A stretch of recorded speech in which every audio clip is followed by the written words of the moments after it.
Continuando, a gente estava falando, né, sobre a higiene, sobre o banho de imersão na banheira em casa. E aí agora a gente vai continuar falando sobre a higiene, sobre cuidados com o recém-nascido em casa, tá? Que não necessariamente vão ser feitos somente lá no hospital, na maternidade. Então, um desses cuidados, né, que é importante a gente também passar uma orientação para a mãe, né, é o curativo do coto umbilical, né? Esse curativo, ele tem que ser feito, gente, diariamente após o banho, ou sempre que tiver molhado, ou se o bebê urinou muito, ou se sujou de fezes. Então, qualquer coisa que suje, se estiver muito úmido, que molhe, tem que ser feito esse curativo, tá? Por quê? Porque a gente quer que haja cicatrização do coto, não é isso?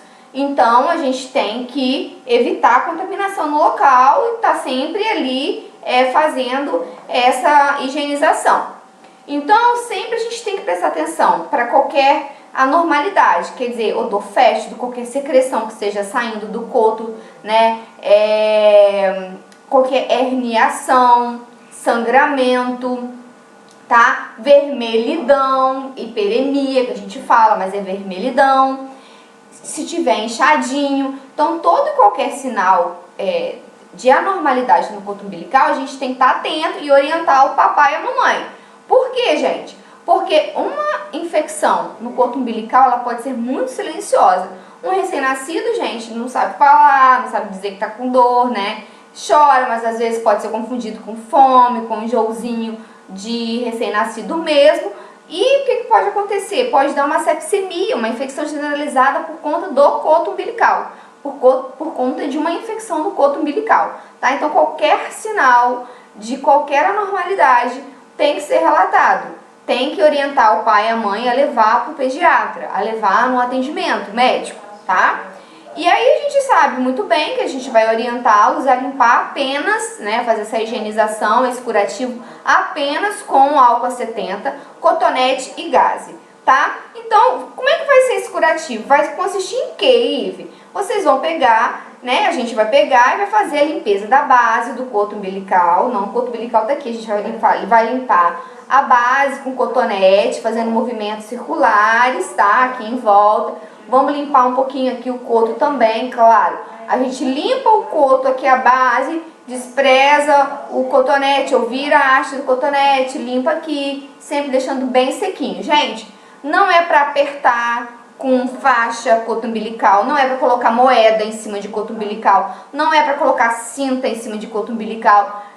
Tem que ser curado livre, tá? No máximo, às vezes, colocar uma gazezinha livre, sem esparadrapo, sem nada, tá bom? Porque pode prejudicar e pode trazer algumas complicações, como eu já tô falando com vocês. Tá vendo aí, ó? Fazer a limpeza, né? Umidificar um cotonetezinho, como eu tô falando aqui com vocês, tá vendo? Passar na base do coto aqui, tá vendo? Que aqui é o clampzinho, levantar, passar na base, subir um pouquinho, passar mais em cima um pouquinho também, tá? E é isso, simples assim, o curativo do coto umbilical. Não tem muito o que inventar. Tá vendo aí? Ó, simples assim. E aqui a gente vê que tá sequinho, tá tudo certo. Até cair isso aqui. Aí agora também eu quero entrar com vocês nos cuidados que a gente tem que ter com o recém-nascido no alojamento conjunto. E aí eu quero trazer o conceito de alojamento conjunto para vocês. Vocês lembram que eu falei que não tem mais isso de berçário, maternidade no hospital? Porque agora existe esse novo conceito aqui de alojamento conjunto, que nada mais é que o local que o recém-nascido vai permanecer juntinho da mãe 24 horas por dia. Desde que ele nasce até na hora que ele vai embora. Então é o alojamento conjunto, não existe mais um alojamento da mamãe e um alojamento do bebê, tá? Então, a partir do momento que se adotou esse tipo de alojamento, né, de alojamento conjunto, teve vantagem para a mãe, vantagem para o bebê, porque a mãe vai estar interagindo com o bebê o tempo todo, ela vai ver as reações do bebezinho dela desde de primeiros momentos de vida dele, né? Ele não vai ficar lá sozinho, sem a mãe, com outras pessoas desconhecidas no berçário cheio de criança. Ele vai ficar com a mãe dele, com a família dele, junto dele, né? Então a mãe vai poder presenciar todos esses primeiros momentozinhos, vai facilitar no aleitamento materno, porque o bebê vai estar ali o tempo todo perto dela, que ela pode pegar, tentar fazer a introdução, né, na amamentação, vai estar ali participando do cuidadinho do filho, tanto o pai quanto a mãe, porque antes o pai ficava mais isolado ainda. Então vai ter esse estreitamento de vínculo já entre a mãe e o bebê. Então isso é muito positivo e é uma vantagem enorme que o alojamento conjunto trouxe, né, desse vínculo afetivo, desse cuidado e dessa segurança para a mãe já sair do hospital já com alguma prática, né, de cuidar do seu bebê. Tá vendo aí? O alojamento conjunto nada mais é que sempre o bebê fica nesse Moisésinho aí do ladinho da mãe o tempo todo no quarto, tá? Outra coisa que eu quero falar pra vocês é que depois que ela tem alta e tudo, o bebê vai pra casa, aí a gente já deu algumas orientações, já falei sobre aleitamento materno, já falei sobre a questão do banho de imersão em casa, do curativo do cordão umbilical, mas tem uma coisa também que a gente tem que orientar muito a mãe, que é sobre essa síndrome da morte súbita infantil. O que é isso? É que do nada acontece do bebê ter uma parada e morrer, ter uma morte súbita no berço. Muitas das vezes isso acontece por conta de sufocamentos, por conta de aspiração de líquidos, de vômito. E isso daí acontece assim, gente, é morte súbita, então é até inexplicável, são causas inexplicáveis. Só que depois de um tempo de pesquisa, né, de algumas práticas adotadas, viu-se que existem alguns tipos de cuidados que nós podemos orientar os pais a ter, que diminui, que previne essa síndrome da morte súbita infantil. Primeira coisa, colocar o bebê para dormir de barriguinha para cima ou de lado. Nunca a gente deve colocar o bebê para dormir de barriguinha para baixo, porque o risco dele se sufocar, tá? Vai que ele não tem, lembra daquele reflexo de escape que você coloca ele de bruços, ele vira a cabecinha para respirar? Vai que o bebê pode estar lento nesse reflexo, falhar esse reflexo em algum momento, e o bebezinho se mexe e ele mesmo se sufoca. Ou broncoaspira, um vômito. Então, nunca de barriguinha para baixo, sempre de barriguinha para cima ou de ladinho. Não colocar colchão, cobertor muito fofo, porque às vezes o bebê vira e aí é muito fofo, ele enfia a cabecinha e também pode se sufocar.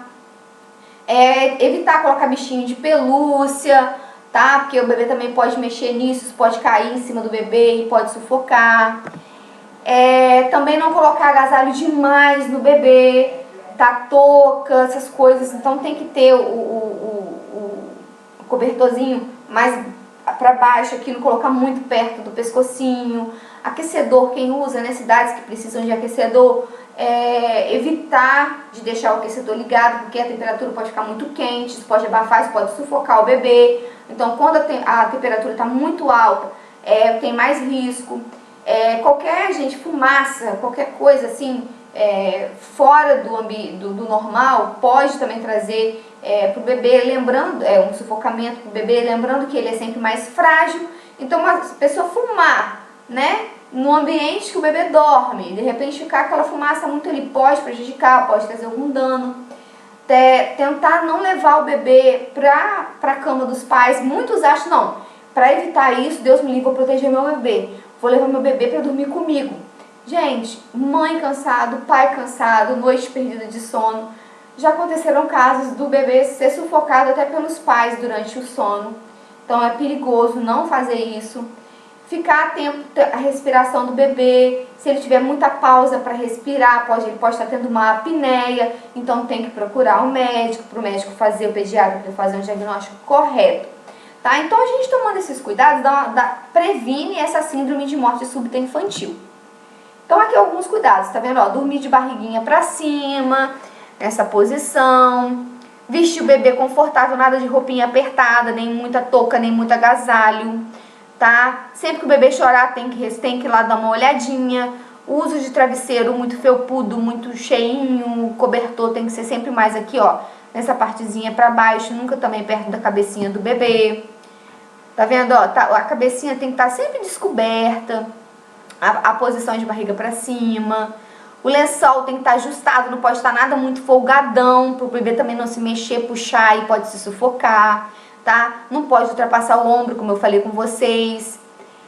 Os pezinhos do bebê devem sempre estar tocando no fundozinho da cama. Não pode existir objeto aqui dentro, tá? Almofada, fralda,